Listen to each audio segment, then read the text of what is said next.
Good morning, Gambia, friends of the Gambia. My name is 𝒂𝒄𝒄𝒏, United States of America, Olympia, Washington. My time here is like 8:30 a.m. on this Friday morning. And in the Gambia, it would be 3:30 p.m. on this Friday evening. So I would like us to have a conversation on the presidential term limits in the Gambia. And we all know what these term limits can do for country, for our economy, our stability, and unprecedented development that we could have in the country. Oftentimes when we come here, it doesn't have to be about criticizing one another, but we can also educate the masses of the Gambian people, every individual, wherever and whatever topic you are very much conversant with. You can select a topic and come and share it with the Gambian people to make sure that we educate the society, the youth of the country, to make sure that we have a viable youth society and a viable people to add value to our current existence in the country. Term limit is a very, very significant topic that is worth discussing. And as a people, especially in the Gambia, a small country, the smiling coast of West Africa, as it used to be fondly called, but now crying coast of West Africa. For obvious reason, because of so many hardships that we have in the country, and security lapses here and there, skyrocketing of prices, commodities in the market, and so many problems that are in the country. That aside, we as a people need to be educated about some of our responsibilities in society. And among other things, we all have a stake in that country. You have a stake, somebody has a stake, because all of us together, our votes, add up together to form that about 2 million people of our country's population. So when there are things going on in our country that are going good, we'll all rejoice and share the benefit of that. But then again, when our country is going backward and there are so many security lapses, people are dying on a daily basis in our country, we as a people must have to be very much concerned about the trajectory and the direction of our country as a people. Because make no mistake, the Gambia is our Gambia. And you can be a president, I can be a president, and anybody can be a president. But in the Gambia, for crying out loud, we need to change our behaviors and try to put certain things aside when it comes to country. All we need to focus our eyes on is about who can lead the country to a trajectory where you and I and all of our people can have a peaceful lifestyle with safety, tranquility, and survival would be of no big problem to the masses of the country. This is what we expect from every individual. We have to transcend, we have to graduate from the old behaviors of this tribalism, regionalism, sectionalism, and all this kunda. All these are derailing our democratic dispensation in our country. So as a people, we need to move on because countries have moved on. It is only Gambia and some West African sub-Saharan countries that are still with this notion of tribalism, regionalism, sectionalism, instead of focusing on how much can we invest into our education to produce a batch of graduates from our schools so that they can become scientists, to make sure that they think outside the box and be inventing some viable, important things that could help society and have a very much impact on the lives and livelihood of the Gambian people. We need to be a people that can invest so much in our agriculture and all our productive base of our economy in the Gambia to make sure that, we add value to society. This is all the more reason, people, I want to talk about the most important thing that can make us to attain this unprecedented development, stability, social cohesion, and democracy and good governance in our country. And what is that called? That is called presidential term limit in our country. We as a people must graduate from stating that our leaders have to come and stay on power until they are disgracefully dragged by their nose or by their ears and pulled out of the seat of power. That is very much disgraceful. Africa, we need to know when to say yes and when to say no, and when to say I am coming, and I could also say goodbye when it is needed most. Make no mistake, it doesn't add any value to humanity and our own existence if we continue to come in peace and harmony. Then we are dragged by our nose and ears in disgrace. That is a abysmal and colossal mistake that most African people are doing. And that is bad for us as a people. And it is disgraceful. It shows the true picture or the true nature of how we, the African people, are. When the Russian president called Africa as a graveyard, many people felt very much offended. But indeed, Africa is like a graveyard in the sense that people feel they can do anything and everything without observing law. People think whenever they are empowered to become the leader of a country, then there they can self-perpetuate themselves unto that same power until they are disgracefully taken out of that power. And this is only in Africa where leaders would come and make presidency the seat of the republic of their countries to be a family enterprise. We as the Gambian youth, this is importantly for you. We need to think outside the box. Politicians will come and try to dilute our mindset to make us believe that they can bring the moon from the sky to them. But after all, those politicians seem to be semi-illiterate. They become very much underperformed. They have not added any value to our existence in the country. They have not curbed down the youth unemployment rate in our country. Our healthcare is in shambles.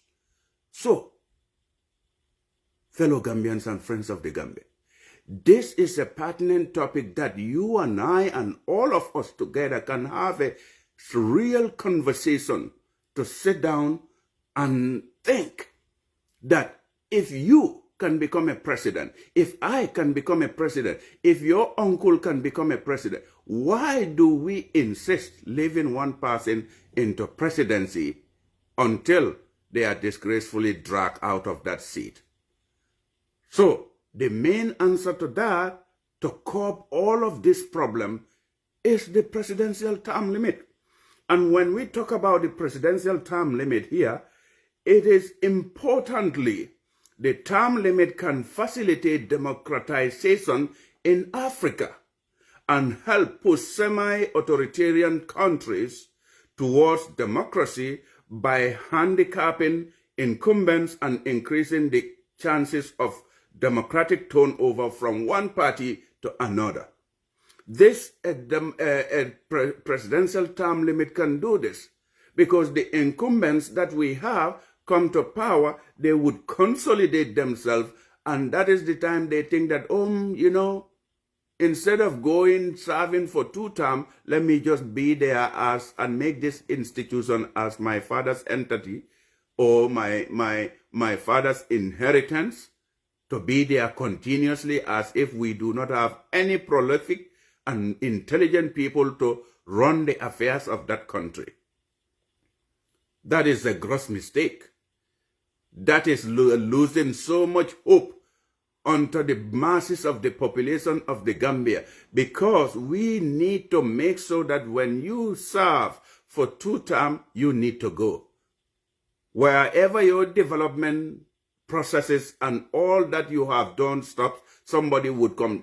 That yield more impact of development, stability in a country, and economic growth. And again, when you look at that term limit, let's compare it to in America here. The presidential term limit or the congressional term limits have the potential to ameliorate many of America's most pressing political issues by counterbalancing incumbent advantages, ensuring congressional turnover, securing independent congressional judgment, reducing election-related incentive for wasteful government spending. Now, if we reconcile these two together and try to map out a way forward as to why do we do term limits? Why is it so important or significant for us as a people to be talking about term limit? Well, term limits have a fascinating history that span different cultural and historical periods. Now, when we look at all of these things, how did term limits came about in this world? Now, we know in history, the philosophers have taught us about the history of certain things emerged from ancient Greek and Rome. Now, this term limit also emanated from ancient Greek and Rome. So it says the term limit dates back to ancient Greek and the Rome Republic.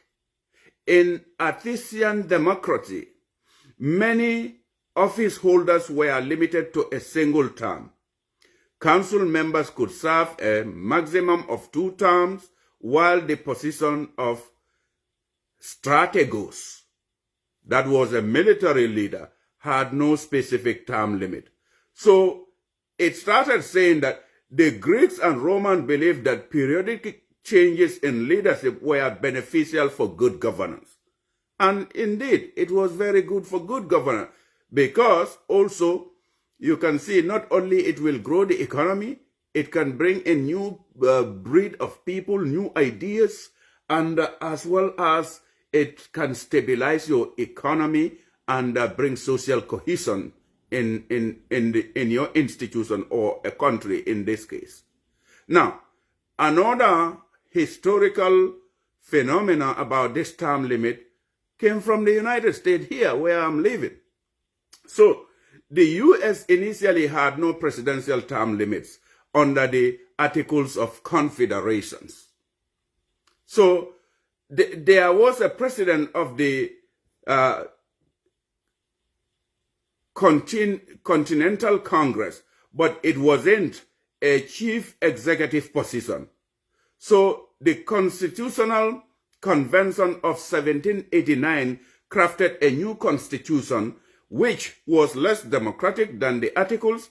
Some farmers even supported a lifetime appointment for presidents selected by Congress. However, ultimately, they settled on a 4-year term with a complex voting system involving the Electoral College. However, they didn't specify a limit on the number of terms as a president could serve. But a one-time president here, George Washington and Thomas Jefferson, they set a precedent by voluntarily serving only 2 terms, even though they could have continued. So you see, with that 2-term office, a 4 years maximum limit for a president to serve in office, and now if you do your 2-term, if your first 2 years, you're lucky to do this thing, and the second one, then you're lucky to you do a 4 years, you're lucky to win the election another 4 years, then you will be forced to go out, and that sets a very good precedence by George Washington and Thomas Jefferson. No wonder America has unprecedented development and new injections of ideas to make sure that, they are not the only people who can run that country, but they love country and make sure that wherever they could stop in terms of development, infrastructure, healthcare, and agriculture, they stop there. Somebody who is coming up would continue from where they had. This is all the more reason we have the United States as how it is today. Unprecedented development, democracy, good governance, the rule of law, respect for human rights and human dignity, and the fundamental value system of every individual so long as you exist under the roof of these United States of America. Now, we have another founding era view. Well, early Americans view term limits as a means to prevent corruption and entrench interests. They believe in rotation in office to maintain accountability and prevent permanent power struggle. So all these things can facilitate and help a country and a people to not be resorting to coup d'etats or to resort to some sort of social revolutions and pandemoniums here and there because of we have an entrenched dictator who is there without serving the needs and aspirations of the people of his country, but instead they want to self-perpetuate themselves. That brings instability in a country. That brings social dysfunctionality, and rule of law and democracy would be at the lowest of the low in that country. Because as leaders continue to live in the country for a very extended period of time, they do not observe pretty much rule of law, good governance, and human rights value systems. So, again, why do we have term limits? It says modern era. A movement in favor of term limits gained momentum in the early 1990s. 17 states enacted term limits through state legislation or constitutional amendment during the period. That is in the United States.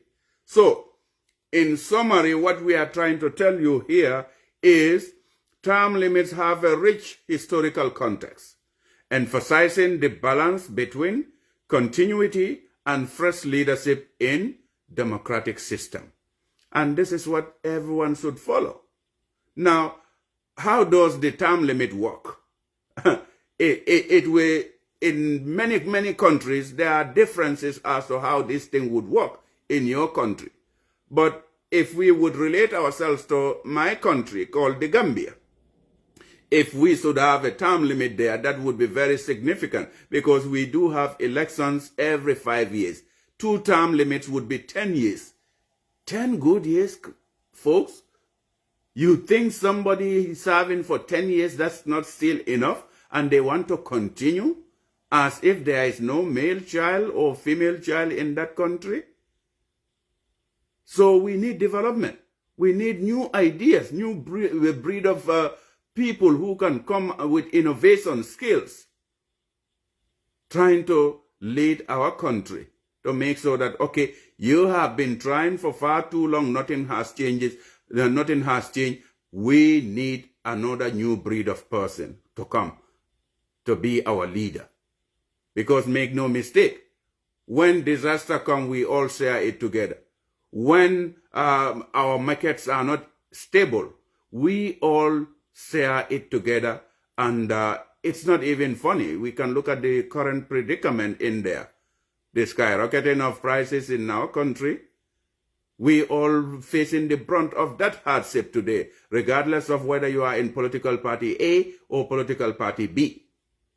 So, term limits are rules or restrictions that limit the number of terms an individual can serve in a particular political office. So, let us look at the presidential term limit here.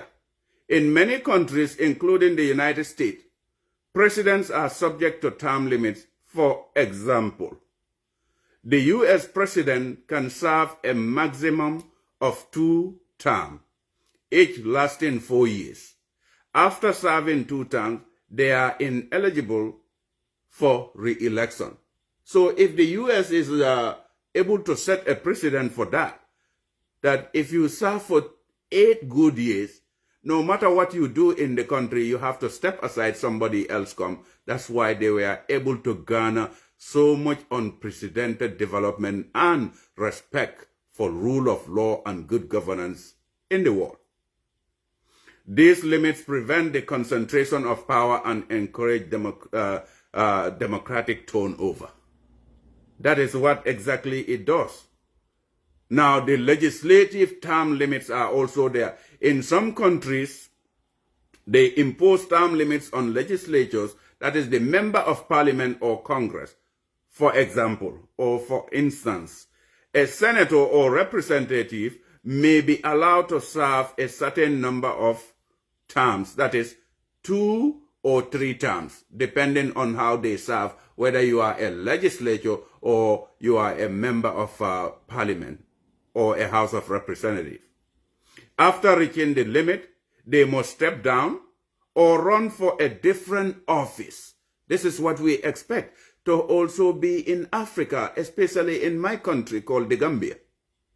When you run for 2-term office as a president, you can step aside and go do something very meaningful in society. But self-perpetuation and continuation to live into that power brings a lot of so many bad impact on society and our individuality in our countries. So, again, legislative term limit promote fresh ideas and prevent entrenched incumbency. We do not want the same person over and over in as long as you are holding public office. Of course, somebody may ask me, why do we have political leaders still leading there? Those political leaders are not our public officials yet.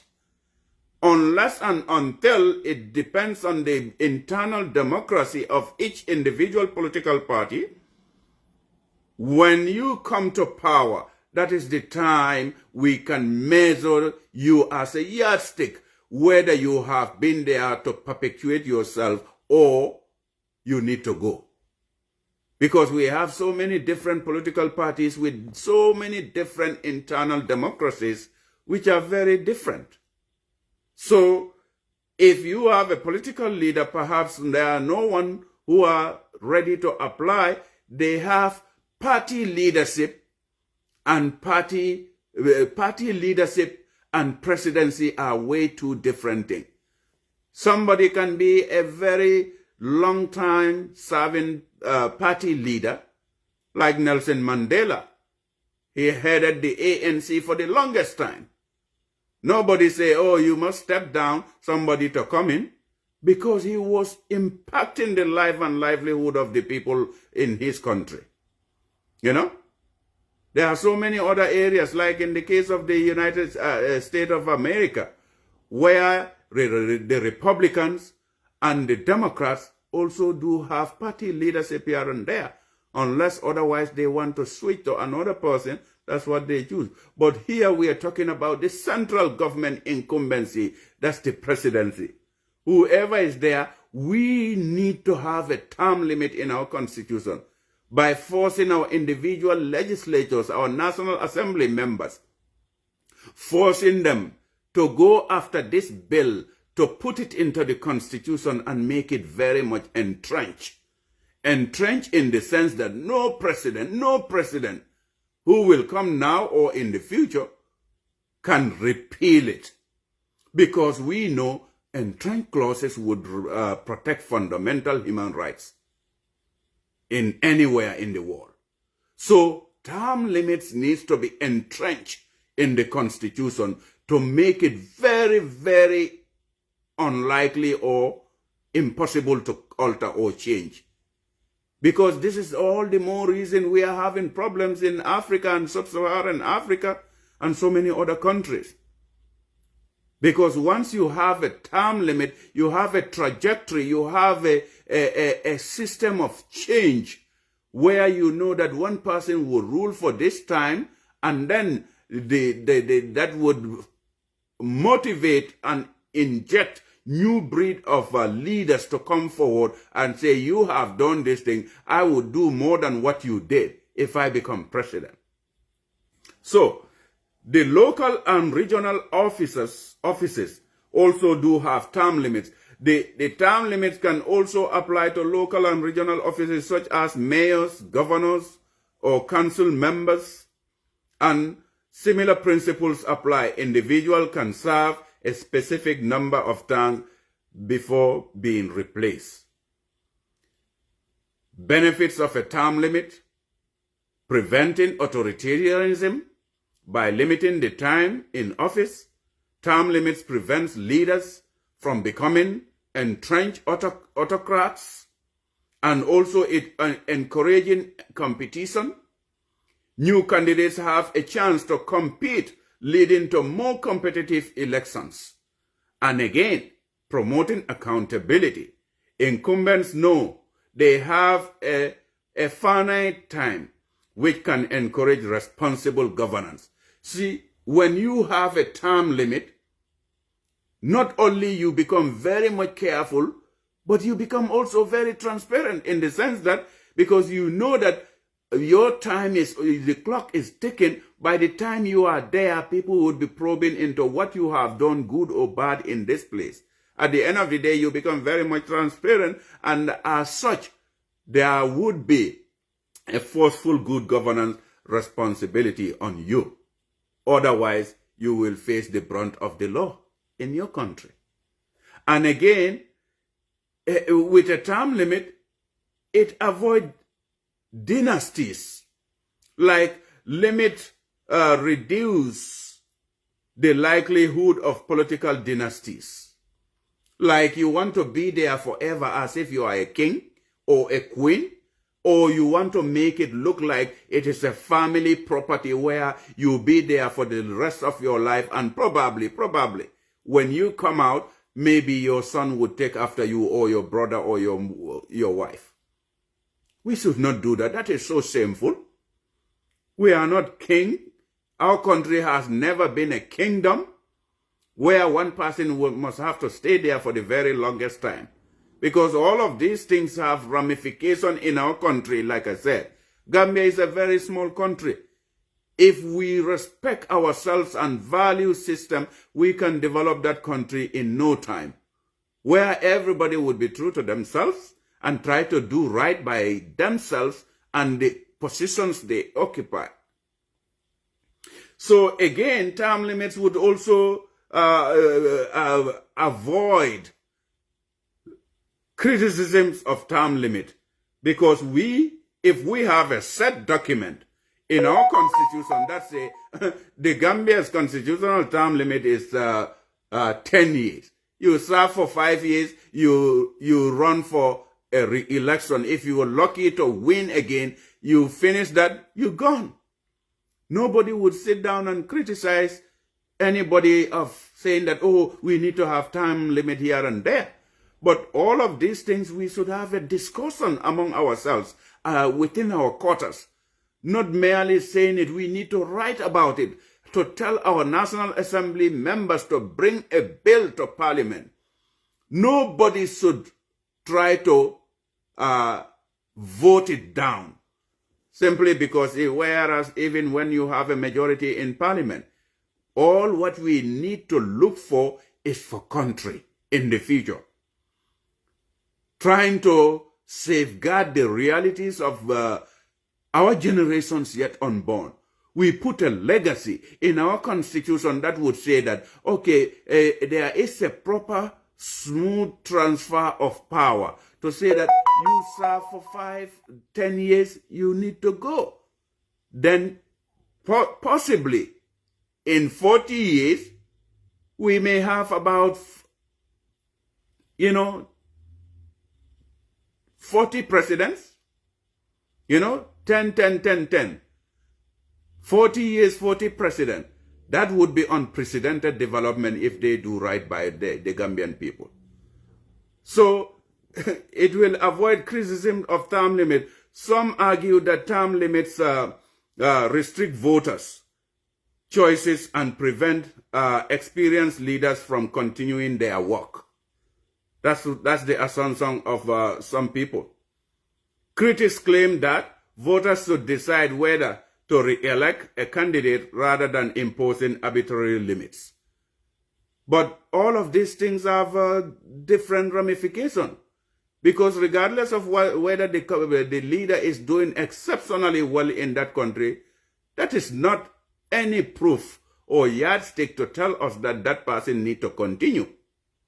And all of these bad laws have been brought by us, the Gambian people, who would be self-serving to themselves because somebody is getting some benefits, or the presidents would pay people to go and form a delegation to tell the masses of the people, some imams, some alcalos and village heads here and there, with their people to say, come and beg me to say that continue for another time. Because this is what they do in Africa. It's all vote buying, or trying to buy people out to say, oh, they came and begged me to stand. No, nobody begged you. You pay them to come and beg you to continue. In summary, term limits play a crucial role in maintaining democratic processes, in preventing power concentration, and promoting fresh leadership. However, their effectiveness and impact vary across different political contexts.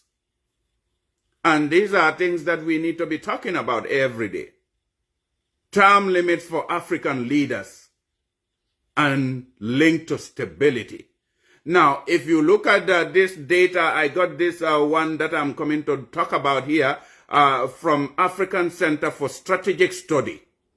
Now, it's a progress towards institutionalization, institutionalizing the norm of presidential term limits in Africa has been mixed. Leaders in 5 countries have evaded term limits since 2015, meaning their term limit for whatsoever reason they may be living in Togo, in Mali, in Burkina Faso, or whatsoever country the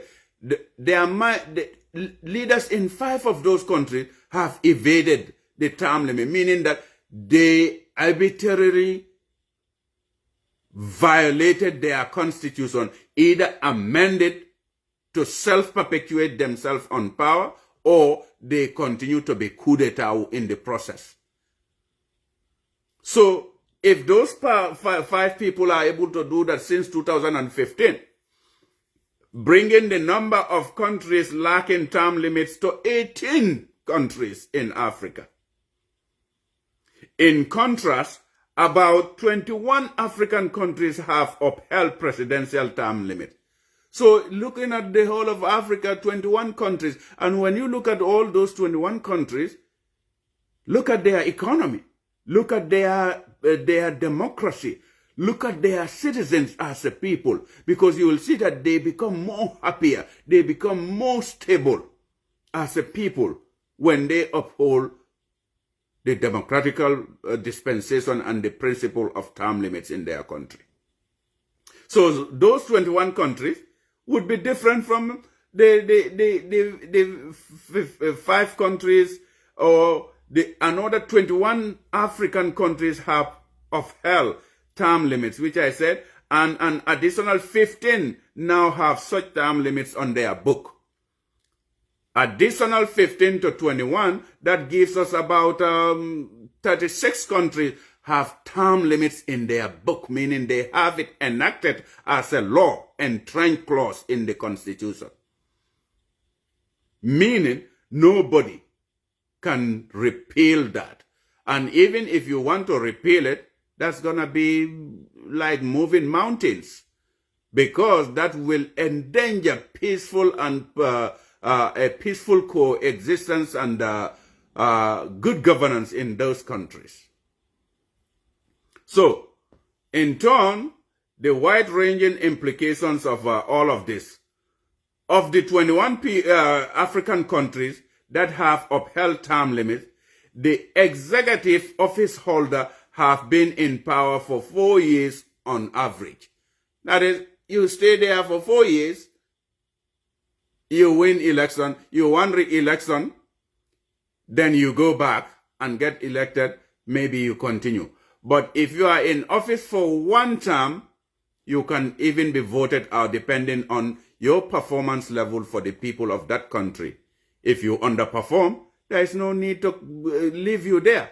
Just like we are having in the Gambia. We have the most underperformed and the most inept and the most corrupt leader in the country. Nothing is delivering in that country. Yet still, we as a Gambian, it seems like we set ourselves for failure. Because if we see that something is not working, we just need to change it. But here, that has to do with behavior modification in our own groupings. To see Gambia first, instead of seeing tribe or country, instead of seeing tribe or region or family ties with a person. These are things that we need to have as a concerted effort among ourselves in order to bring sanity in our country, to help ourselves. When you look at the Gambia, it seems like we are cursed simply because we are self-haters. We do not want progress of ourselves, our individuality, or to see country progress forward. Because simply when we see one person or a section of a group of people are there, in as long as those people are benefiting you do not care whether they stay there for a limited mandate of 2-term limit or a specific distinctive period of time so that some other people can come. That is our major problem in the Gambia. We don't value country, we don't see country, but we see our self-serving interests instead of national interests. Most of us. The average time in power for 10 African leaders who have evaded term limits in contrast is 22 years. Now you can see the average, on average. How do we reconcile as a people to think that somebody can be in power for over 22 years, like in the case of Yahya Jammeh? In the Gambia, Yahya Jammeh self-perpetuated himself onto power for 22 good years, as if he almost turned the Gambia into a kingdom.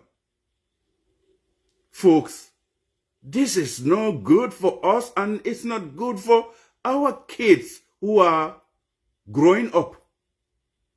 They will falter us for not thinking outside the box, for creating a country where everything is derailing, and yet still we think life goes as usual.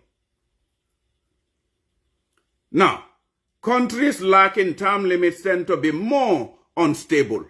Of course, because there would become power struggle here and there. I and 𝒂𝒊𝒏 can want to become president. If I cannot get my way in there, probably, I don't go through the right channel. At the end of the day, that is what will bring ill intention in people and try to make this insurgency, uprising, guerrilla tactics, and revolutions, or worst of all, coup d'etat in a country, which isn't nice. A third of these 18 countries are facing armed conflict. Anywhere there is no term limit, there is bound to be that, because people also want to become something in their country. Because maybe they have seen you performing very low. Your performance is not even satisfactory to their eyeing or to their liking. That's all the more reason why they want to just, get into so many illegal and illicit way of removing a leader. In contrast, just 2 of the 21 countries with term limits are in conflict also. Strong regional variation in adherence to term limits are evident. Now, 8 of the 10 countries where term limits have been undone are in Central Africa. When we say Central Africa, it's like Central African Republic, Angola, Gabon, the Republic of Congo, Democratic Republic of Congo, and also Sao Tome and Principe. Most of these countries are Central African countries, and therefore they have undone the term limits which they found in their books, and therefore their countries are in shambles. What is what for that? Do we have to empower our leaders so much so that they change the entrenched clause of our country, which will ensure on stability and unprecedented development in our country, and also economic growth, just for their selfish interest to continue staying on power for the longest time? It's not good for country. Everything goes upside down when these term limits are undone. And again, when you look at the Horn of Africa, when you say the Horn of Africa, these are the eastmost, the countries that are in the eastmost extension of Africa. They are covering Ethiopia, Eritrea, Somalia, Djibouti, and the list goes on and on and on. Think about Ethiopia, Eritrea, Somalia, and Djibouti. The countries are in, they have the highest concentration of countries without term limit. That are the Horn of Africa. That is these countries that I have mentioned.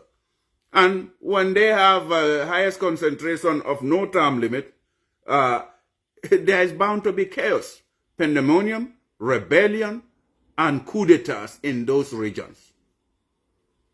Okay? Southern and West Africa have made greatest stride in adhering to term limits. In Southern Africa, part of that, and some West African countries have adhered to term limits. And that is all the more reason they are registering unprecedented development in their areas.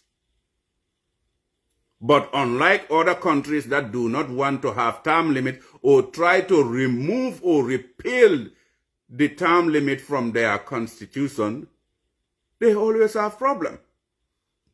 They always have challenges. They always have attempted coup d'etats. They always have attempted assassination attempts. Simply because people have tried every means possible. The only last resort for country to remove you from power is the term limit, to make sure that if your 10-year term has expired, you need to go away. That too, that last hope, you also want to use your executive power to repeal that so that you can continue in power. This is what is bringing problem in Africa. And it has nothing to do with anything but our own behavior, our own self-serving interest that we have in our countries. Simply because, make no mistake, what explanation would it give you as a guarantee to say that somebody can go beyond 2 terms? And for countries that do not have these term limits in their books, what guarantee are they putting to the masses of the Gambian people or their countrymen and women to say that we will develop this country? No single person can do it all by itself. But we all have to come together.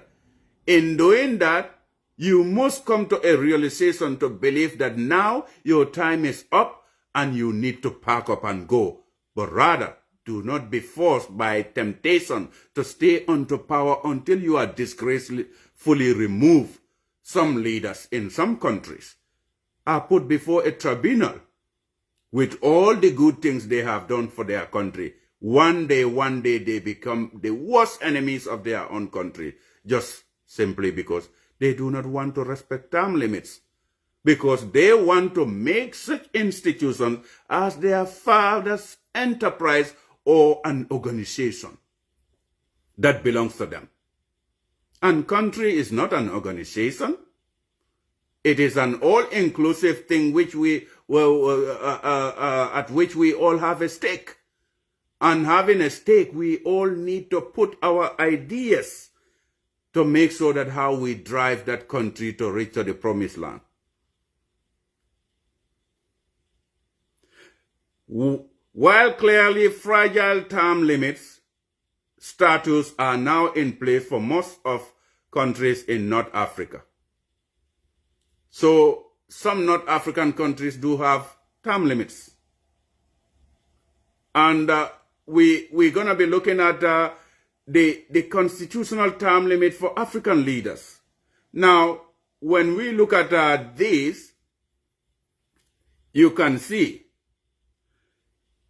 what I did, no constitutional term limit. Those countries that do not have any term limit whatsoever are Eritrea, Ethiopia.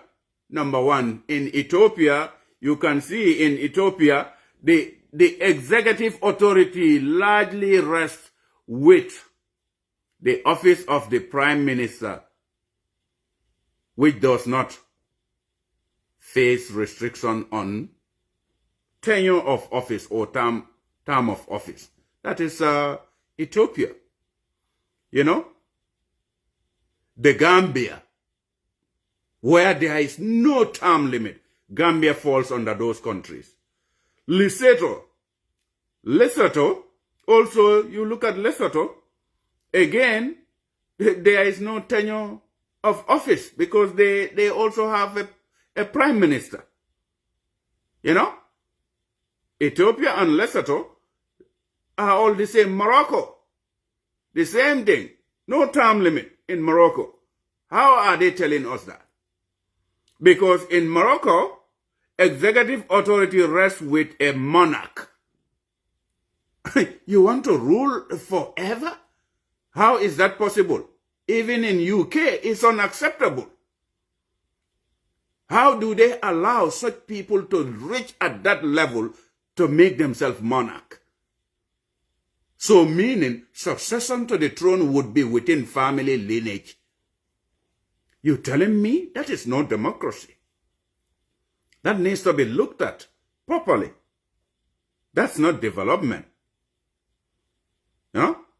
Somalia.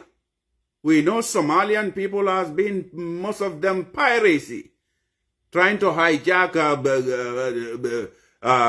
ships on the Black Sea and all that, because that country is very hungry. Their leaders are entrenched dictators, deranged dictators. They don't want to leave power simply because they force citizens of the country to go into rebellion, piracy, and killing one another. Southern Sudan is another country that does not have a presidential term limit. And all of these countries I'm mentioning, you look at them, the nature and way of their governance is they have a very poor governance structure there. They have a very weak economy. They have instability and no economic growth. And Southern Sudan, South Sudan, the Salva Kiir term as elected president ended 2015, though he has subsequently remained in office without a renewal mandate. Can you imagine? Since 2015, your term ended, and yet still you want to force yourself on the citizens of that country. No wonder that place Putin called Africa as a graveyard indeed. Swaziland. Swaziland is also more like, you know, a dictatorial monarchy system, because they have a king, so they do not have any term limit. Now let us look at the countries that at least term limit is not yet met by any president, year limit to be reached. Now Mauritania, 2019. You look at that. Côte d'Ivoire, 2020. Guinea, 2020. Sudan, 2020. Egypt, 2022. Remember, the Arab Spring was about Egypt when they flush out their leader. Madagascar, 2024. Tunisia, 2024. Guinea-Bissau, 2024. Sicily, 2025. Libya, another deranged country, 2026. Now, when you look at Libya, the draft 2016 constitution imposes two-term limit. But that two-term limit has been negated by those people. So you can see when term limits are negated in your country, it brings violence and unprecedented instability. You look at the Central African Republic, 2026, Zimbabwe, oh my God, 2027, yeah, Angola 2028, Algeria 2029. Now looking at Algeria too, a limit of 2 5-year terms was reinstated in 2016, theoretically allowing Abdelaziz Bouteflika to run for 2 more terms starting in 2019. How do we reconcile that? When you have 2 term limits, that person finished that, now you want them to rerun again. That's the violation of the sacred document of your country. You're telling your people that nobody is worthy or good enough in that country to run except only one person. What a disgrace. What a disgrace. And again, you look at Equatorial Guinea 2030. Because that Equatorial Guinea has another deranged dictator who would just violate the constitution without having any respect for it. Now, 2-term limit rich countries, either they attempted to modify or eliminate term limits. Now, let us look at the countries that limit, modify, or eliminated. Togo is one. Remember, in Togo, we used to have Gnassingbé Eyadema of 2002. They have a term limit, but it's been modified. Okay? So, Gabon, Bongo, the Umar Bongo, the Bongo family, until recently that person was there for the longest of time and gave power to the son or whatsoever, and the son overstayed there until recently he's been removed. You have some of these presidents, they be on power, get old there until they cannot even talk, and yet still people force words into their mouth or go near them and have them walk. So we have most presidents as liabilities. Even babies are more functional than them. Because we have seen a president who, when he stands too much, he starts peeing all over on himself. That becomes a disgrace in a country. If we respect term limits, if those people who would have respected the term limit, they would not be there for that too long of a time. And at the end of the day, you can see that you would not disgrace yourself in public by peeing on yourself as a leader of a country? Or you go to the United Nations and be there, they're talking about meaningful things that could change country, but for you, you start fighting there. Whoop, whoop, whoop, whoop. Live on video. Everybody is hearing that. That becomes a liability and a big burden and disgrace on the country. You know? Uganda. We have Yoweri Museveni. In Uganda, oh my God, Africa is a disgrace. In Uganda, presidential term limits were lifted in 2005 and the age limit was removed in 2018. So you can see these presidents, when they know that they are in power, they don't want to leave, they just go and just change everything overnight. That's why Museveni, 2005 and 2018, age limit was removed, because there is a constitutional provision that says if you have certain age, you must not run for president, even though that is discriminatory, because nobody should have a certain age to say that, oh, they should not run. And as long as you are coherent in your mind, you are reasoning very clearly and well, you mean well for country, and you can add value to your country, then president, for me, age is not what drives a country, you know. But term limits are very important. They are key components. I do believe they need to be entrenched in our constitutions. So, in Chad, Idris Deby, 2005, at least those people have also do. Cameroon, Paul Biya, 2008, Djibouti, Gola, 2010, Rwanda, Paul Kagame, and gave it to another Kagame. Now, the Rwanda is 2015, Burundi, Nkurunziza, 2015. Let's look at Burundi for 1 second. In Burundi, while legitimacy remains contested, Pierre Nkurunziza has held onto power post-term limit expiration in 2015. So these African leaders become disgrace. There is term limit there, but you violated that.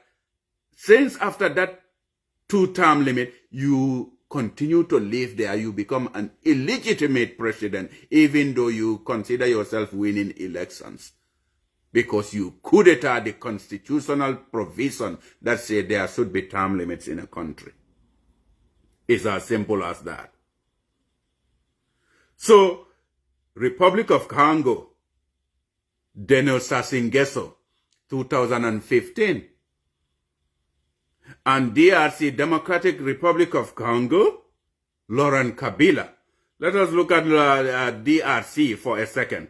Because DRC 2016, you see DRC Joseph Kabila served out his second term in 2016, but he resisted leaving office.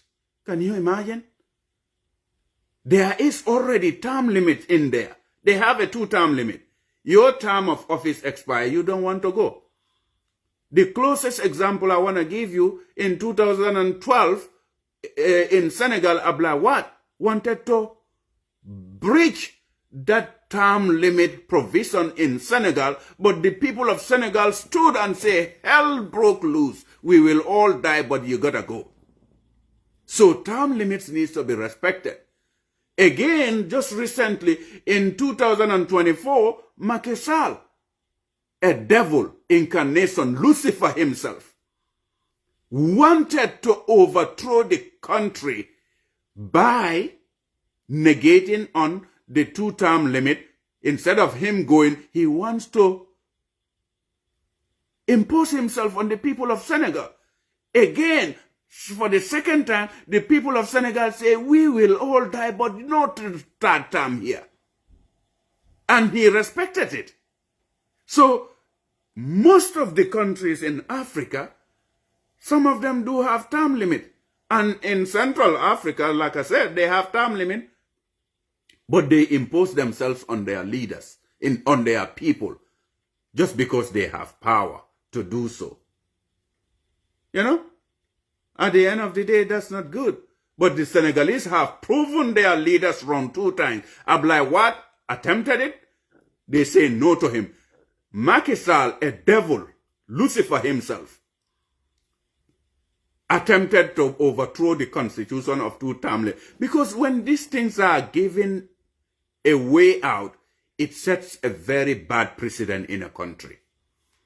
Because it means all the good things that have happened since the time of Senghor, up till now, none of those would be followed. The value system of a country needs to be cherished by any means in order to ensure stability, economic growth, and social cohesion in our countries. But again, now we can look at the countries that have term limits retained in their books, in their constitution. Zambia, that is Cheluba. In 2001, they respected it. Malawi, Moluzi, that is in 2003. In Nigeria, Obasanjo, 2006. You can see in Niger, Tanja, 2009.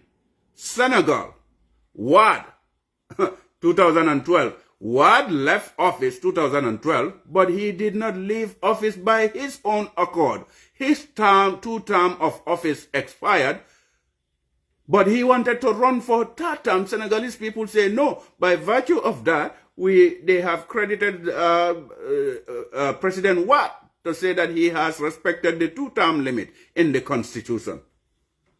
Burkina Faso, Blaise Compaoré, 2014, was able to retain leave after his term of office. Now, let us look at countries that have leadership in their countries and then left after their term of office expired. Okay? Now, the president who left office, first leader to adhere to term limit. Tanzania, Mwenzi. Tanzanian President Mwenzi, when his term of office has ended, he honorably leave office. 1995, Mwenzi did that in Tanzania. In Ghana, J.J. Rawlings, in 2001, after his term of office, he honorably resigned. Sao Tome and Principe, Trovada, that was also another president that is in the Central African Republic, in the Central Africa. In 2001, also resigned, leave office honorably. Not resign, but he stepped aside after the term of office. Kevad Montero, 2001, was able to do it. But let us closely look at one thing about Kevad. So, in Kevad, they also have a very complex way of dealing with this thing. The elected president, the elected president is term limit, though power is shared with a prime minister who is not. So Kevad also has that dynamic of a system where the prime minister would try to do some of the power sharing with them, just like it is done in Senegal in here.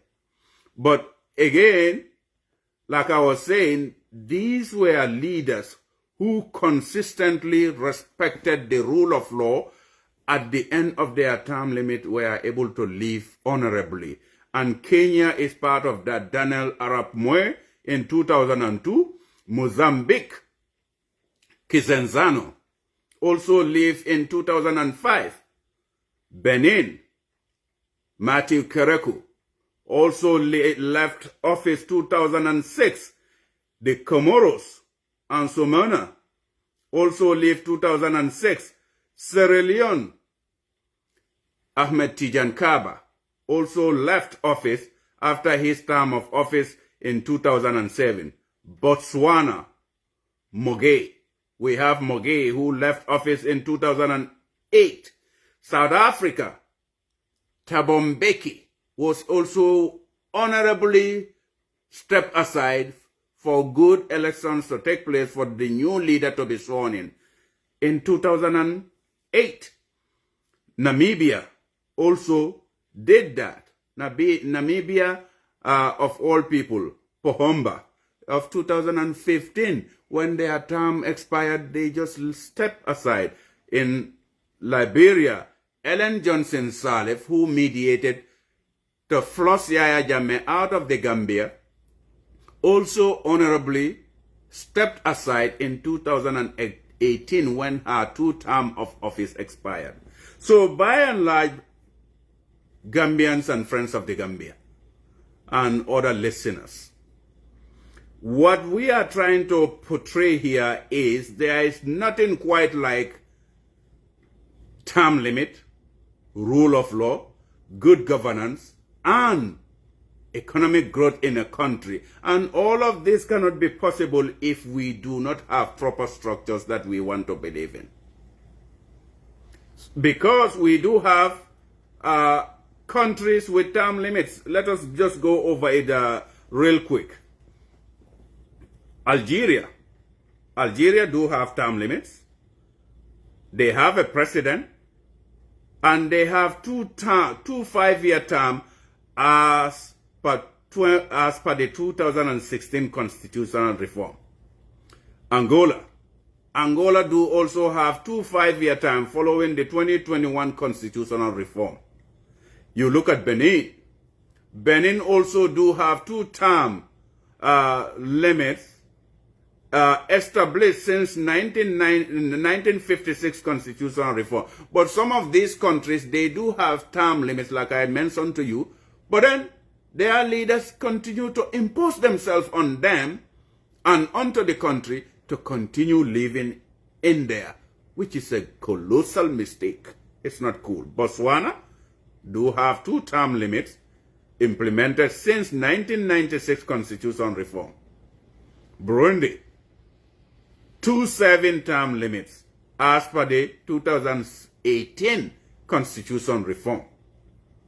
Kevad, they have 2 terms. They have a president, 2 5-year term with a 3rd term allowed only after 5 years. So meaning in Kevad, you can run for 2 5 years, meaning 5 years you win, you come back for re-election, you campaign. If you are lucky, you win another 5 years, 10 years. That 10 years, you have to respect the term limit. You step aside. Somebody runs, but then the 3rd time you will come and run would mean after 5 years of your 2 term of 10 years.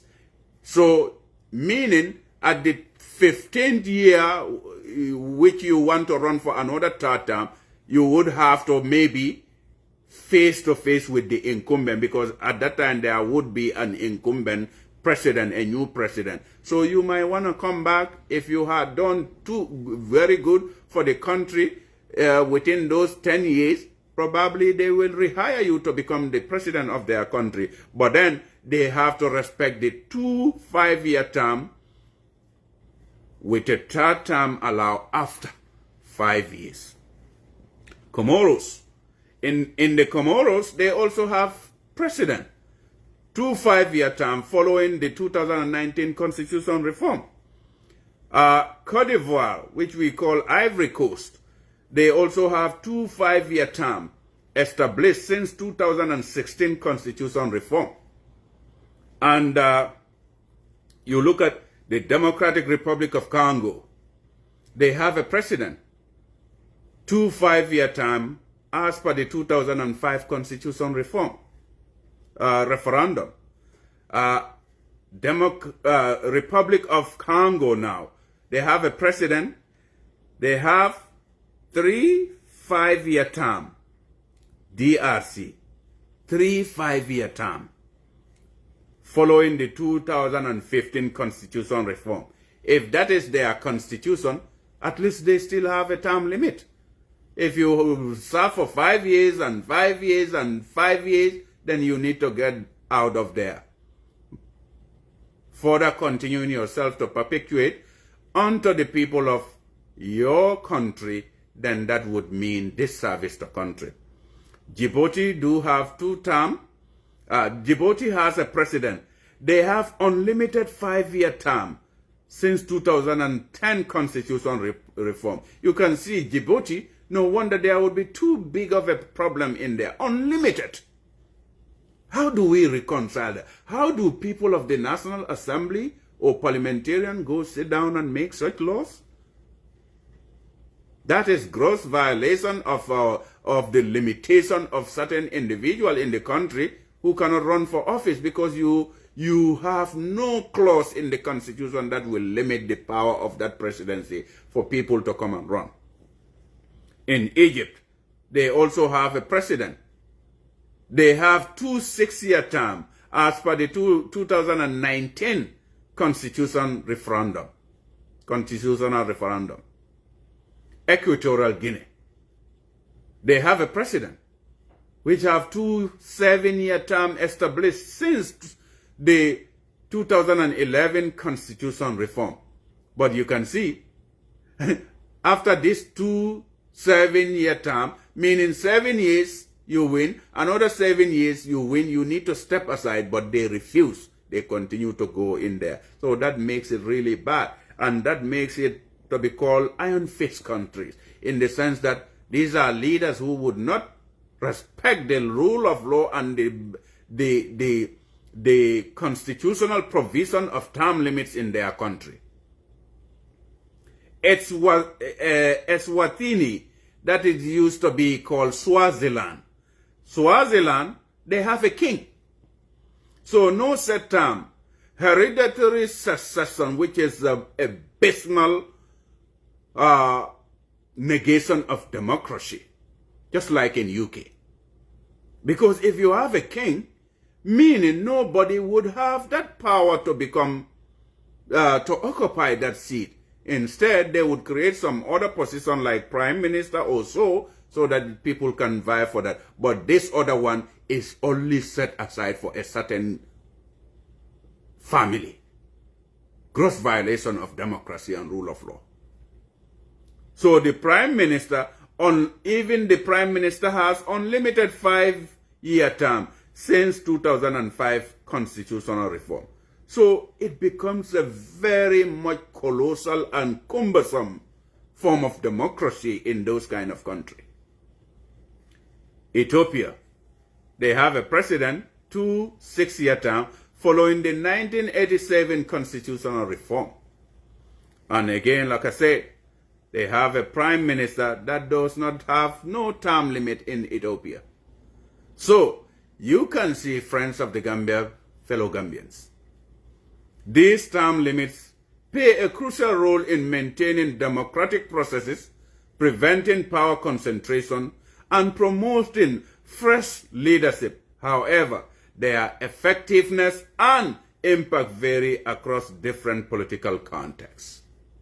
Now, we as a people, are we gonna just sit and set ourselves for failure by looking at some of these term limits and the countries that do not have term limits, like Morocco having a king hereditary, Mozambique, Namibia, Niger, Nigeria, Cameroon, Uganda, Zimbabwe, Equatorial Guinea, Rwanda, Democratic Republic of Congo, Gabon, Togo, and the list goes on and on. So it becomes a disgrace to see that it's only in West Central Africa where people are so embedded and invested into power struggles to a degree that they cannot organize themselves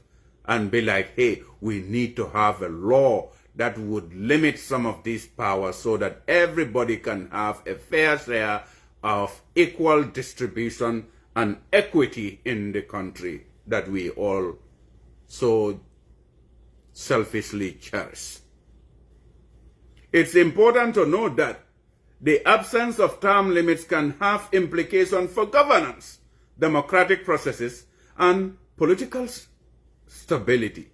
Some of these countries face challenges related to governance and civil conflicts, and that would happen by and large simply because the people who are there also want to become something, or merely sometimes even it could be a little bit better.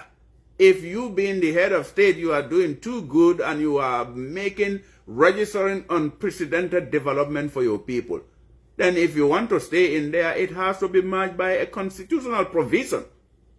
But you use your power and money and state resources to entrench yourself, and the citizens of the Gambia and our national assemblies would be the first traitors of our countries who would go and ratify such laws, because simply the leader of a country would have had more majority in parliament.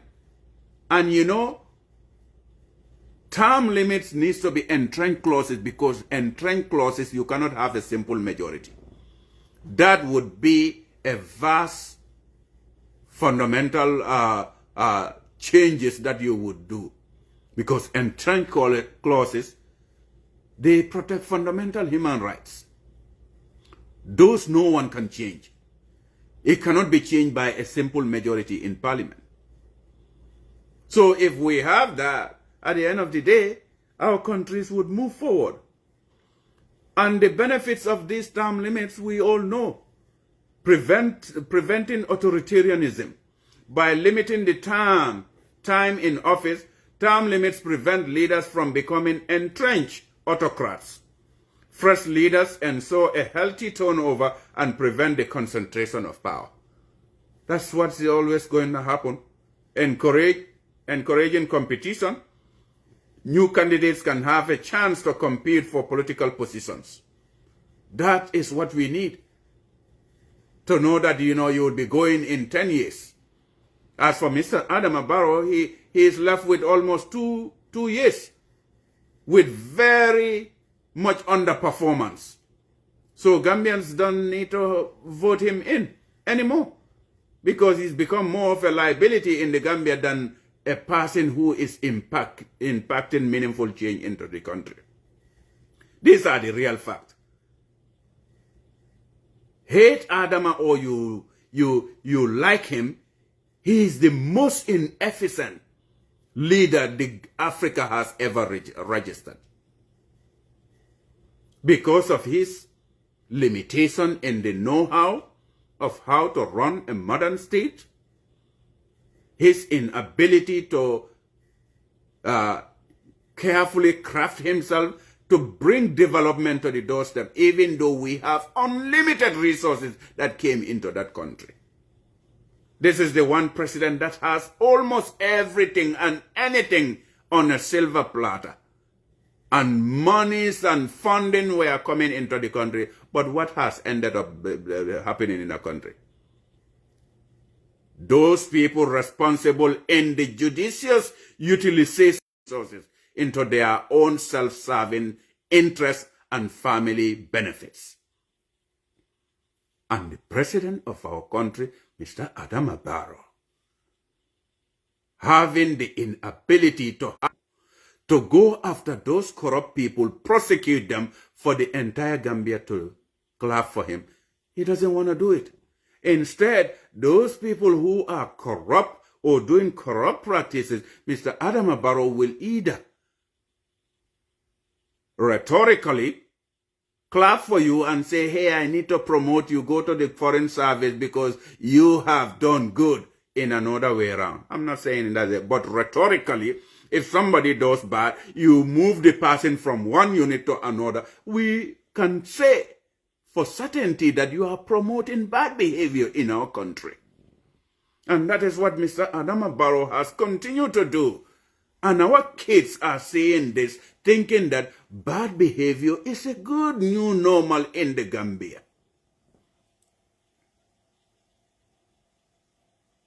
Or those people who would do corruption because Adama Barrow would, they are friends and allies to Mr. Adama Barrow. He would give them favors. That is nepotism, cronyism. So when we talk about nepotism, that is Mr. Adama Barrow in the Gambia.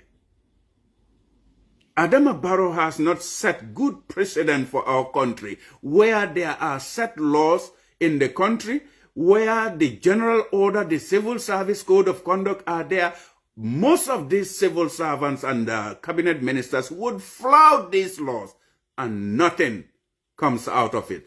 Business becomes very usual, thanks to Mr. Adama Barrow's lack of action. And fellow Gambians and friends of the Gambia, like I keep saying, history will vindicate us, because when we sit here, we do not merely criticize this Mr. Adama Barrow. We are depicting his real personification and character, because he has not got the charisma, the prerequisites, the skill set to drive the Gambia to a trajectory where you and I and so many other people can be proud of. Instead, Adama Barrow has so many limitations. We can all agree with that. Because by and large, for me, I criticize Mr. Adama Barrow so much. But in as much as when he does something good, I would not be fair sitting down here and trying to depict him in a very wrong manner, especially in this month of Ramadan. But you know what I'm saying. It is as crystal as the glass, crystal clear, that Mr. Adama Barrow is not the one. But yet still, because of self-hate of the Gambian masses, most of the Gambian people, we hate ourselves so much so that we are trying to hate the progress of the Gambia, simply because we know, by and large, Mr. Adama Barrow cannot do it. So what do we do as a country? Do we evolve out of this problem and predicament that we find ourselves in? Or do we continue to dig ourselves into that hole so that our great-grandkids, 7 generations that are yet unborn, to go into untold suffering that they have not created? That is inefficiency for us. And those people in power. We've seen so much corruption in Adama Barrow's government. What has happened? Nothing. Instead, he would recycle you, rotate you here and there. In a serious government, where the COVID-19 money were all shared among members of the Gambia Health Department, we expect the health minister to resign or be fired. But morality is no longer moral in most of our civil servants in the Gambia. Mr. Amadou Samata needs to be fired. But no, simply because of cronyism, being a friend to Mr. Adama Barrow's wife, Fatou Barrow, simply because we leave him there. We see Ahmed Ba, how he has underperformed in the tourism ministry. He should have been fired. But because of cronyism and nepotism, Mr. Adama Barrow would have to retain him. You know, this is what happened in a country when we do not value productivity, efficiency, and yielding result and put dividend into the country. At the end of the day, make no mistake, this is all what is going to happen. But like I keep saying, fellow Gambians and friends of the Gambia, in the next Truth and Reconciliation Commission, we do not want any imam or any Father Christmas or any priest to come and preach peace to the people of the Gambia, because the people of the Gambia are sick and tired. They are already dead while they are walking in the streets. Because make no mistake, you are the imams and Father Christmas and priests who are sitting by, seeing all these ills of society, but no, only few, less than a quarter of you are talking loudly to tell truth to power, to tell them that what you are doing is not cool. And you are the people who, when things go wrong, they know it is now absolutely wrong. They go and mobilize you. Oh, Gambia, we are all the same. We are not all the same. We are not all the same in as long as people would use the resources of the Gambia to the detriment of the poor people who are living in Basse, Fatoto, Kombofa Babanta, and so many other villages in the Gambia. People are going through untold suffering in this Gambia, where millions and billions are being squandered by a few people. Are they more manly or womanly than anybody else in the Gambia? And all this corruption are happening. The imams and so many responsible people in society are sitting by not saying anything. And another Truth, Reconciliation and Reparation Commission comes, they want to use you to come and say, oh, let's preach peace, we are all the... We will never be the same in as long as people are continuing to plunder and bastardize the resources of the Gambia by giving it to their family members. It is never going to be business as usual in our country in as long as we lack telling truth and telling each other what is right and wrong in our country. Make no mistake, most of you can teach Mr. Adama Barrow for all we know. You are more educated than him. You are more experienced than him. But yet still, so many bad and dysfunctionalities continue happening in his government. Nobody has the muscle or the mouth to tell him that, Mr. President, this isn't right. This is what we had fought against. This is what we had sold to the Gambian people and say, when we come, we will eradicate it and bring sanity to the country, where the basic livelihood of the Gambian people could be a little bit better than how it used to be before. But it's on the reverse. Today, in the Gambia, make no mistake, you hate me or like me, Gambia is a country which is very sad, which is hungry. The Gambia is very unstable. For obvious reason, we are seeing every day people are getting dead. They are killing people. What has changed this little Gambia? With the magnitude, the way and manner people are getting dead, if it continues with that trajectory, it means that we will lose a whole lot of people in our population. And so people die in our country merely just because somebody somewhere doesn't have the job, but they can come and kill you, trying to get the possession that they want to have from you. The primary responsibility of the police: protect life and property and try to deter crime even before they happen in a country. So, like I was saying, term limits are very significant in our country because it does not only promote social cohesion, improve democracy and good governance, but also booming economic growth for our country.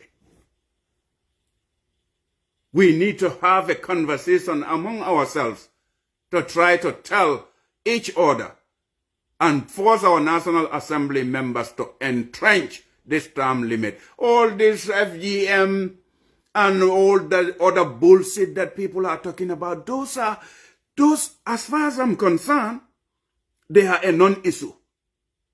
Because FGM and other things have never been a problem in our country until when Yahya Jammeh came and banned it. Where were all of these imams and all the other people?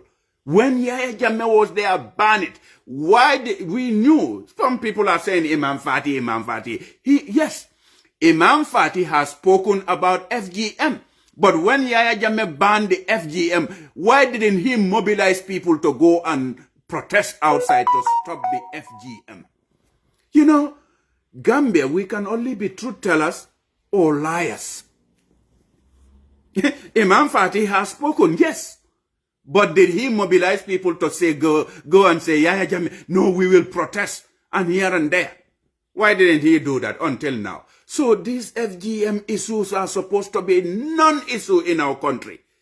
My stance about this FGM, if you want to do it, do it. If you want to stop it, stop it.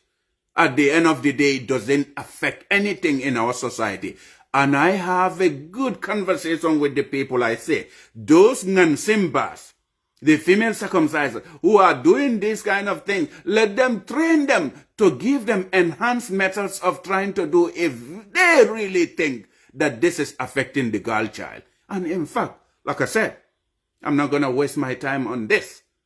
We have so many pressing issues in the Gambia, like the way we need to survive, how much the bag of rice would cost, how much a bag of onion and potatoes would cost in our country, a gallon of oil here. These are of pertinent issues. But consistency, as far as I am concerned, is very, very significant and important. When you lack consistency in your life, you are nothing. We have seen Imam Fati is the closest person to Yahya Jammeh. When this bill was passed there and it got banned, why didn't they go and protest against it? But now they want to protest. Let them not take our kindness for weakness. Let us talk about things that would add value to our society. You know? And some people are just sectionalizing these things. We have seen women folks who are just going against rampaging here and there. This isn't about a certain group of people against another. This is about, trying to put traditional practice as opposed to morality and safety issues. If they think it is affecting some other people, let them do it. But I'm saying that some of the people are bringing very odd explanations. Hey, female circumcision, we don't mutilate, we circumcise. What is mutilation? Mutilation is when you cut something and this thing. Anything that is altered is mutilated. If you cut something, you mutilate it.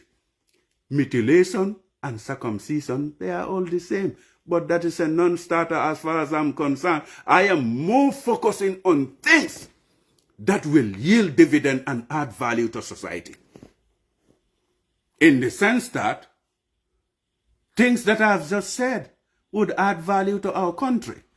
The term limit needs to be a conversation before we get there. We as a country, as a Gambia, we are setting ourselves for huge favor because we, like I said, we are self-haters. We hate ourselves so much so that we cannot look at each other and identify a problem of our country. Then the problem of our country is denial and self-hate and hypocrisy. Other than that, the Gambia could evolve out of this problem.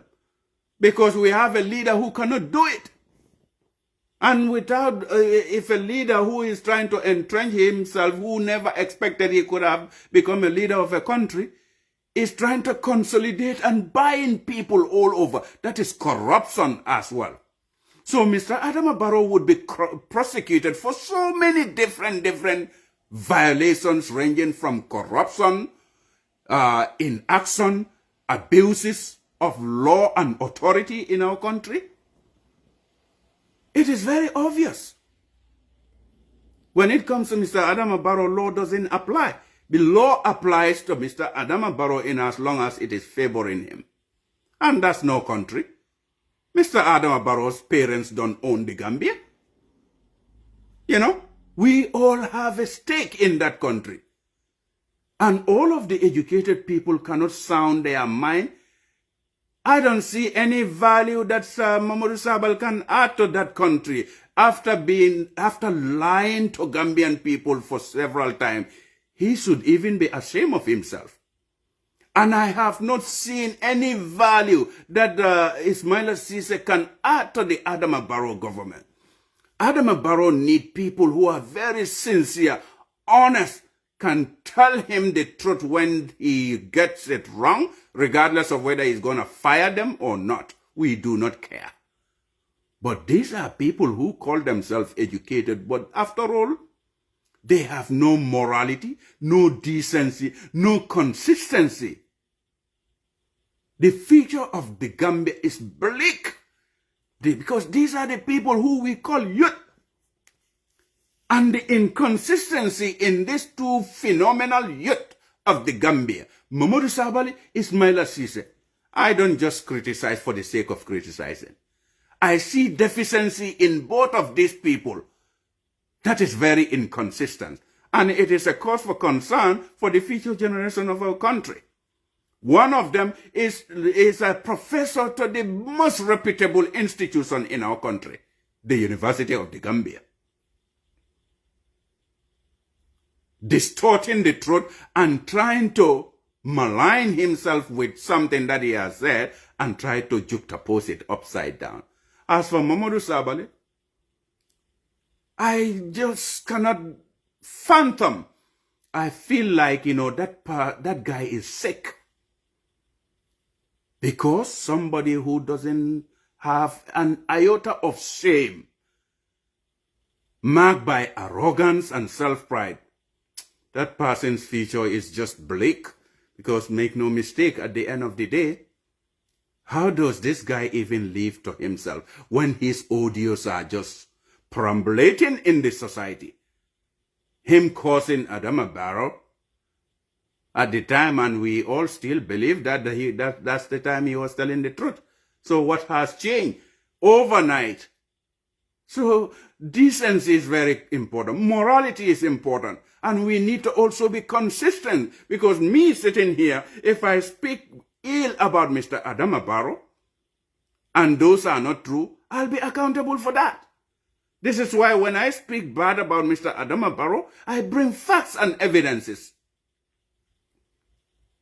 So Gambians need to stop about this nonsense brouhahas here and there. Our society is suffering. Gambian society is very hungry today than it has ever been before. Whether you like it or not, this is the fact. And at the end of the day, we cannot disguise ourselves as if everything is cool and dandy. So term limit in our country, it does a lot. It avoids people having dynasties. God has saved the soul of the Gambia when Yahya Jammeh want to turn himself into a king. Otherwise, Gambia would plunge into a bottomless hole, and we will never come out of that.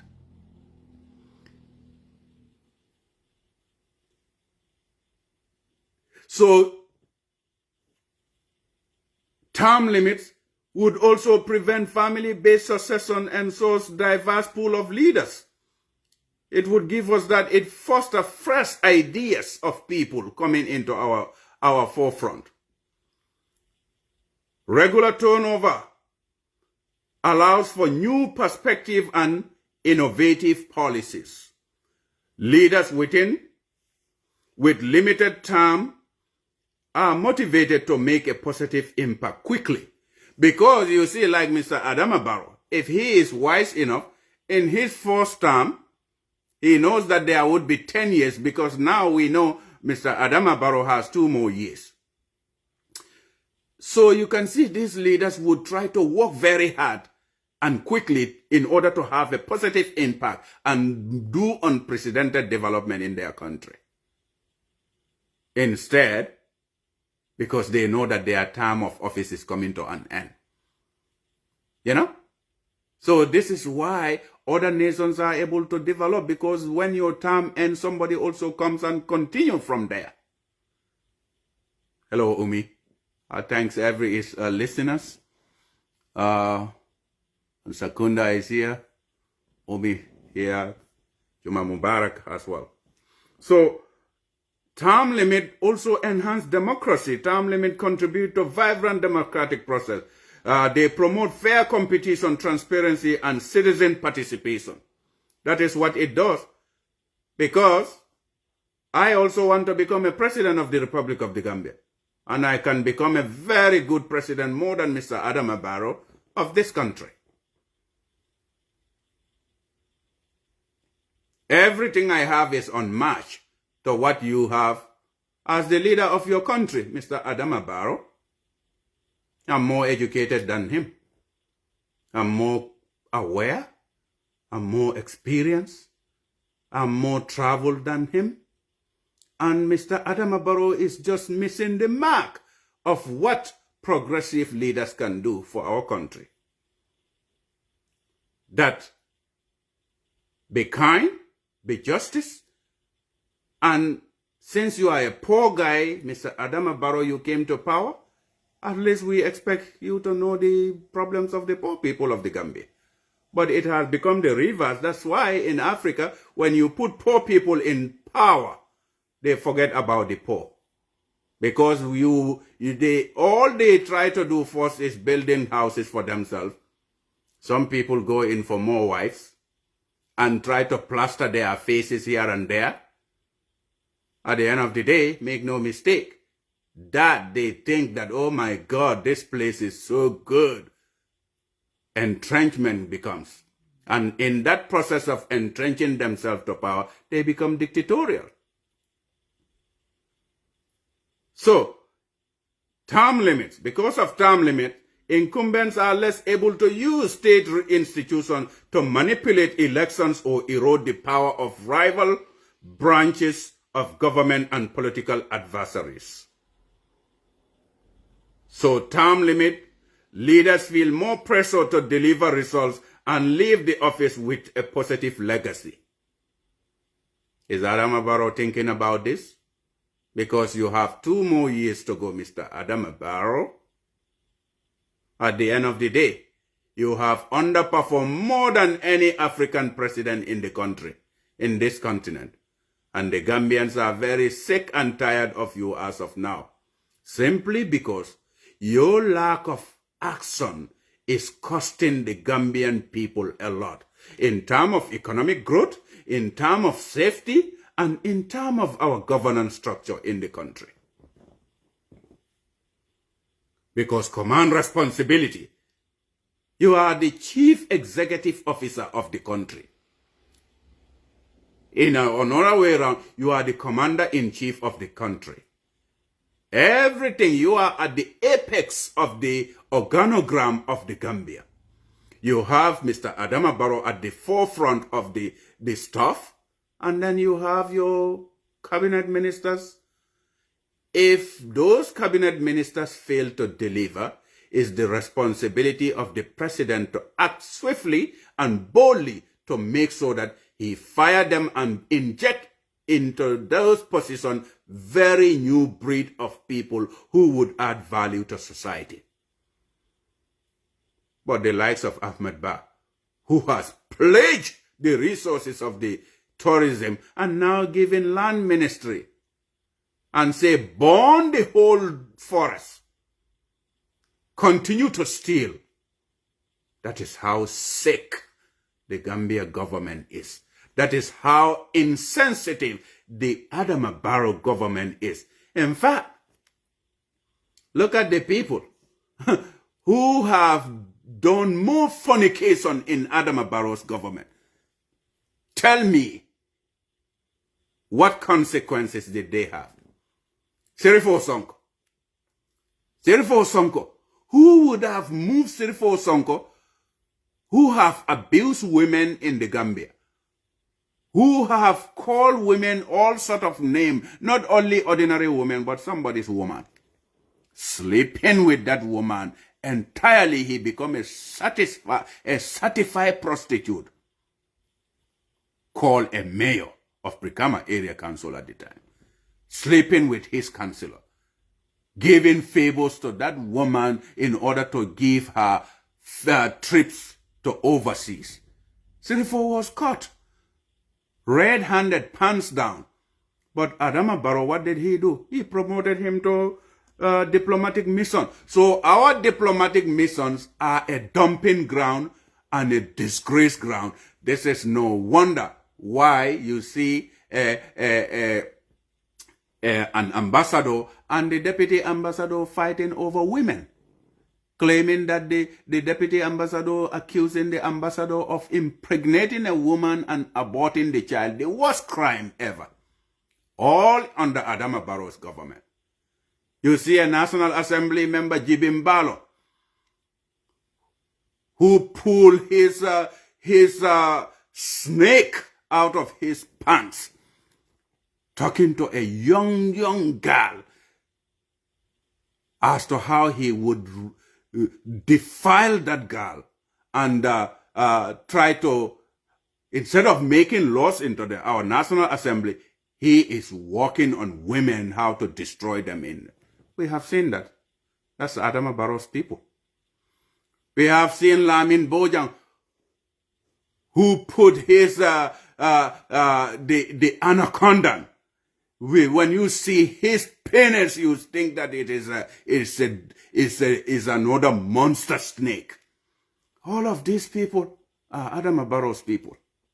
At the end of the day, make no mistake, we expected a serious leader would have disassociated himself with. But Adama Barrow, anybody who does ills of society in our community, Adama will elevate you to another rank, promoting bad behavior in our country.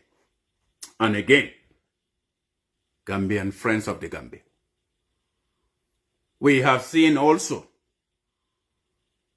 the Jeng and the Jenga family who have stolen billions from state coffers, and Senator Martin and others.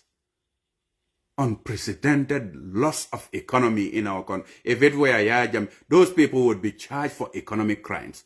But Adama Barrow just rotating them. So the lack of action, the inactions of Mr. Adama Barrow is what would indict him, and we will lock him up to Mile 2 Central Prison. Because that's what the command responsibility tells you. If your commandant, you are a commandant, your lieutenants, sergeants, and, other officers did bad things in the field, we expect some kind of punishment to be meted against those people. So, but just the contrary. Thank you, 𝒂𝒄𝒏. So, individuals, no matter how powerful and popular, cannot become indispensable when we have term limits in our constitution. And Mr. Adama Barrow, we should be singing this to him as a new ritual song and a form of a new religion to make sure that he doesn't run for third term. Because, like I said, he has underperformed way too bad for us to retain him in that country. And anything less, we will be doing wrong against nature for our generations yet unborn. Because of term limit, political transitions are normal, regular, predictable events, so rival parties have little incentive to upset the system through coups or other means. If we have a term limit in our constitution, why do we need to have a coup d'etat? We don't need, because at the end of the day, we can wait for the end of that electioneering season. Then we have a fresh election. We know that this liability that we have will be going at the end of so time. A rising generation of political leaders emerges, bringing fresh ideas and possible policy change. That's what term limits brings to our country on the table. New breed of people will be injected into the system to jumpstart the economy of the country, to look into youth unemployment rate, and so many other things that the previous government was not able to do.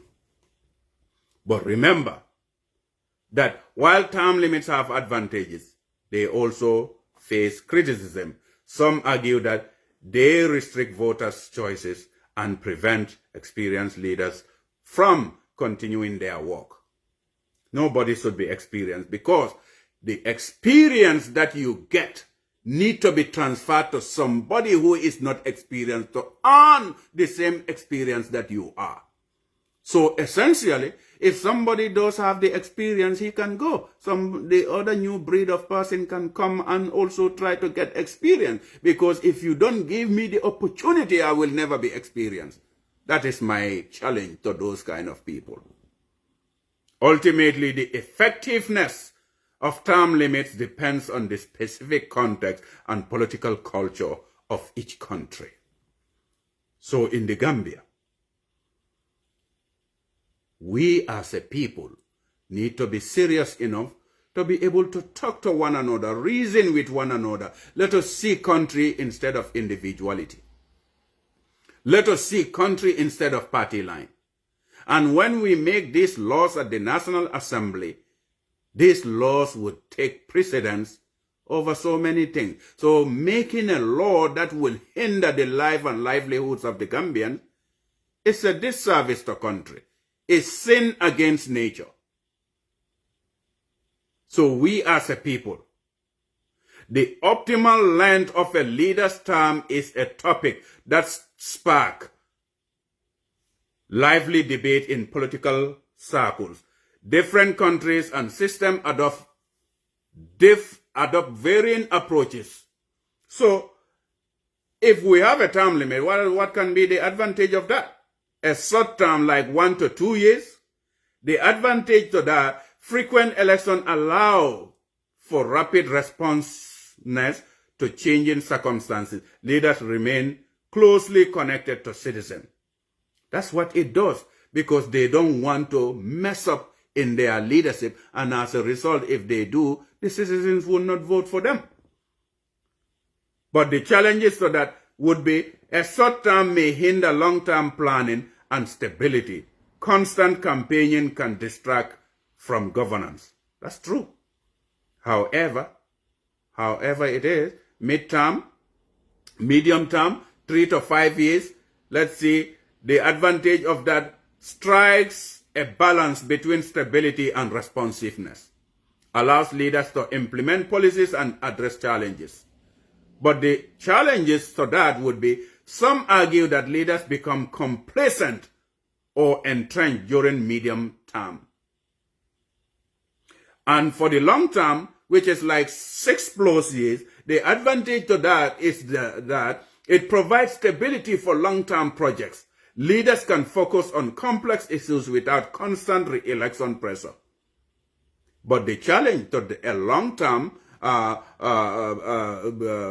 term limit would risk of power concentration, reduced accountability, and potential of leaders to drift away from citizens' need. And that is what is happening in our country. The needs and aspirations of Gambians are dashed away because we as a people have not seen anything that is causing more value and yielding dividend for the population of the Gambia. Non-renewable terms.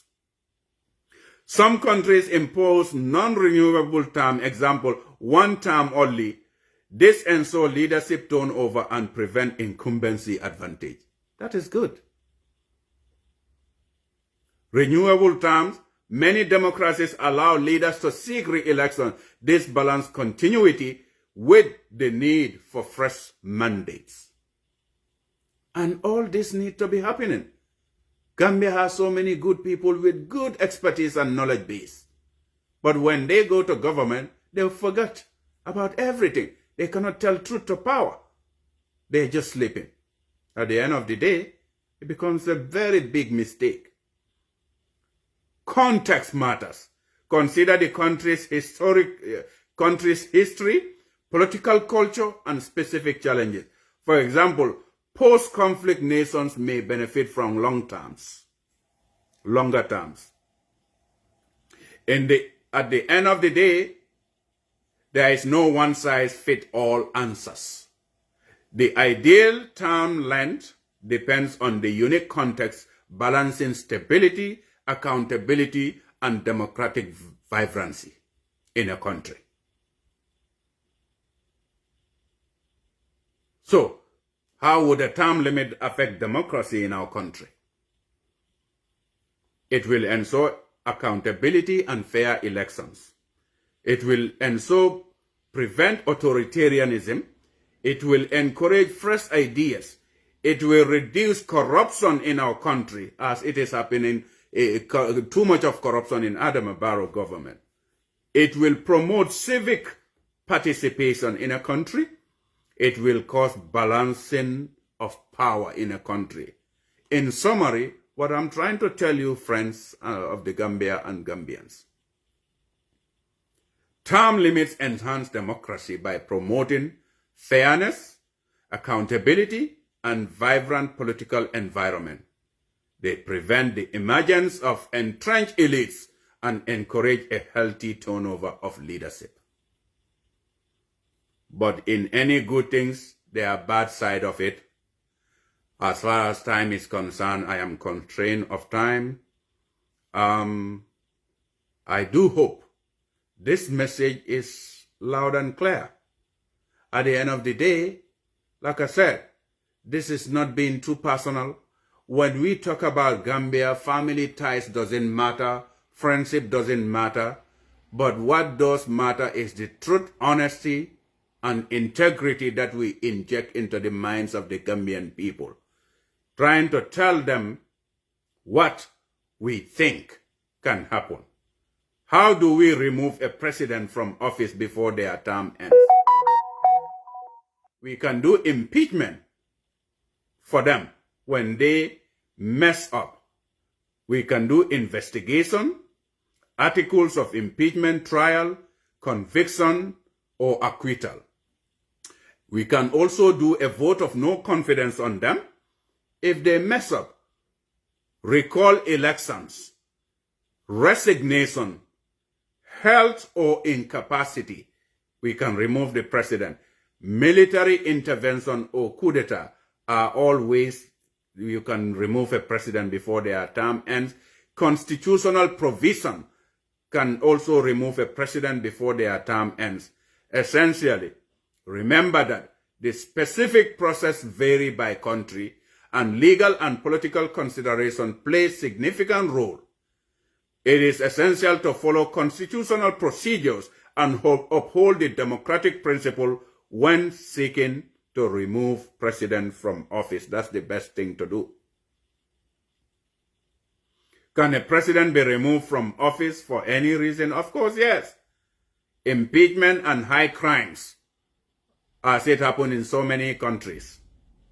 Violation of the Constitution, which Adama Barrow has done so many times. So he could be impeached if the bill goes to the assembly and they would vote him unanimously out. That too can remove him from office. Gross misconduct. If he does a violation, serious misconduct like corruption, abuse of office can lead to removal. Legislature or judiciary may initiate proceeding based on evidence of wrongdoing. Incapacity, when he is sick. If a president is sick, they can remove him from power and the vice president could take over. A vote of no confidence is the thing that he can do. Recall election, resignation, military intervention. However, this undermines democratic norms and in general is generally condemned because we do not want to promote any military coup. But remember that the specific process varies by countries and adherence to legal procedure is crucial for maintaining democratic principle in a country. So there are so many advantages to term limits. Loss of experience leadership, disadvantages of term limits, institutional disability, short-term focus, lack of accountability, blah, blah, blah, at the end of the day. But make no mistake, in summary, while the term limits promote democratic principles, they also introduces challenges related to other things that I'm not going to even discuss because I'm constrained on time. Not all democratic countries have term limits.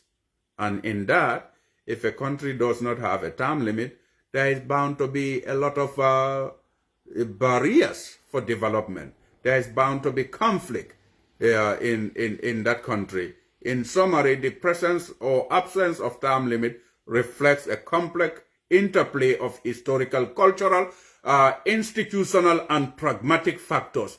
Each democratic countries investigate this balance differently. So we as a people, fellow Gambians and friends of the Gambia, we need to have a serious conversation, a debate that would add value to our own country. Now, you look at the term limits, what it can do for the economic growth of a country, the positive impact of a term limit, physical stabilization.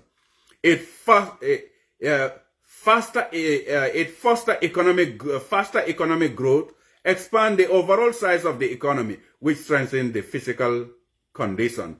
Estimates suggest, like, you put a 0.1% or that would amount to 300 billions and stuff like that. The per capita income, broadly shared growth in per capita income improve the material standard of living for citizens. Like they count all the money and say, this is our GDP, this is what we have. Every individual, how much you should have depends on the per capita of that country. So if we say this is our GDP, so the per capita income can be like $1,000 for everybody, which is like $60,000 for every Gambian. That's a good thing, But at the end of the day, that would mean full and proper economic footing where the resources are mobilized and used judiciously. But in our country, that's a different thing, So at the end of the day, these are so many things that we can sit and have a conversation about, thinking that corruption, what does term limit do with corruption? Positive impact. It increased accountability. Term limit force regular turnover of elected officials. When leaders know they have a limited time in office, they are more likely to be accountable to their constituents. They focus on delivering results rather than consolidating power. And it reduces incumbent advantage. Incumbents often have inherent disadvantage, such as name recognition and campaign funding. Term limits level the playing field by preventing long-term incumbency, allowing new candidates a fair chance. And also prevention of political dynasties by limiting the number of terms. Term limits prevent the emergence of political dynasties where power is concentrated within a single family group or group. We cannot have kingship of all that. At the end of the day, folks and friends of the Gambia, let us have a meaningful discussions in our country. And let us make sure that we sit and tell truth to power where it is necessary. Because when we sit by and ensure that those lies have a backlash or ripple effect on us, it's going to be a problem. And that is what is happening in the Gambia right now. Instead of talking about term limits and social issues in the Gambia and the safety drug issues, we are engaging ourselves talking about a non-issue, which is FGM.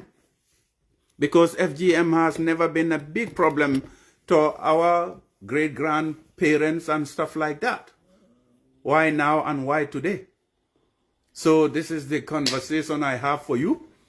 I would be picking random topics and coming to discuss them with you and think that that is the thing that would add value to our society and that would make a meaningful ramification and change the political landscape of our country, instead of sometimes coming to criticize, just criticizing without substantiating our facts and evidences. We should be evidence-based when we come to criticize Mr. Adama Barrow, when we mention that he is inefficient, he is inept, he doesn't have the charisma and the technical know-how to run a country. Let us point out those problems that he is doing And let us also try to point out the issues that he is doing and give solutions to addressing those.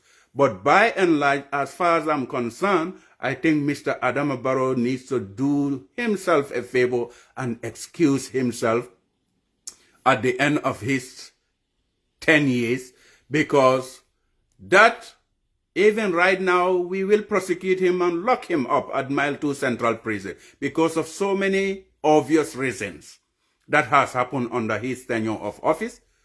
But that would limit the number of things that would add up to the prosecution that would be hanging in his neck. Make no mistake, I have nothing against Mr. Adama Barrow. I do believe before he became president, we never even called his name. So when we are talking about Mr. Adama Barrow, he is managing the welfares of the Gambian resources in our country. That's why we are talking about him on a daily basis. If he would excuse himself, our focus would be on somebody else. We were talking about so many other peoples before. Like �𝒊𝒏 should have also been fired, but instead of firing �𝒊𝒏, he promoted him to become the interior minister. That is how unimaginable you can define Mr. Adama Barrow, as if he promotes bad behavior in our country. So that is only the reason why we keep mentioning this man's name. But by and large, in a philosophical point of view, in a point of view of a development-oriented person, Mr. Adama Barrow is zero, because he has turned our country into a kind of a zombie land. At the end of the day, that's the truth. People may like it or not, but we have to always speak truth to power.